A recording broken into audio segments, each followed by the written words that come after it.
तर राज्याच्या राजकारणातनं मोठी बातमी, शिक्षक आणि पदवीधर मतदारसंघासाठी एकनाथ शिंदेंच्या शिवसेनेनं स्वतंत्र मोर्चे बांधणी सुरू केल्याचं समोर येत आहे। याच पार्श्वभूमीवर शिंदेंच्या विदर्भ, मराठवाडा, पश्चिम महाराष्ट्राच्या जिल्हाप्रमुखांची तसंच मंत्री आणि आमदारांची बैठक नुकतीच पार पडली।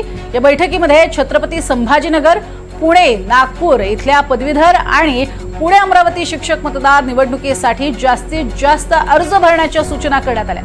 निवडणुका युतीमध्ये तर युतीमध्ये किंवा मग स्वतंत्र तयारीत असतील अशी सूचना करण्यात आली आहे। तर रायगड, ठाणे, सांगली, सातारा, नाशिक, पालघर या जिल्ह्यांमध्ये महायुती एकत्र निवडणूक लढवेल अशी आशा धुसर असल्याची माहिती एका वरिष्ठ नेत्यानं दिली आहे।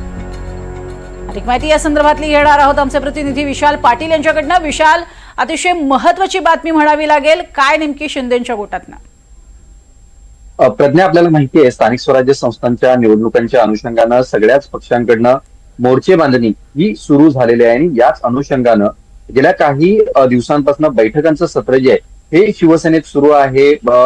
नेते असतील किंवा मंत्री असतील यांच्या माध्यमातून जिल्हा प्रमुखांची व्हीसीद्वारे ह्या बैठका घेतल्या जात आहेत।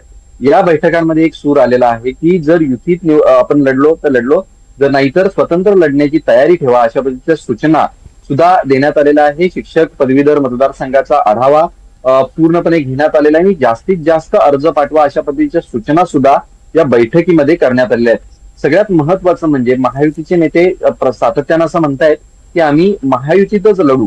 मात्र दुसरीकडे जर आपण पाहायला गेलं तर अनेक महानगरपालिका असतील किंवा जिल्हा परिषदा असतील यामध्ये स्थानिक पातळीवरती महायुतीत लढण्याची लढावं की नाही अशा द्विधा मनस्थितीत काही ठिकाणी पदाधिकारी आहेत, तर काही ठिकाणचे जिल्हा प्रमुखांचं स्पष्ट म्हणणं आहे की आपण तिथे स्वतंत्र लढलं पाहिजे।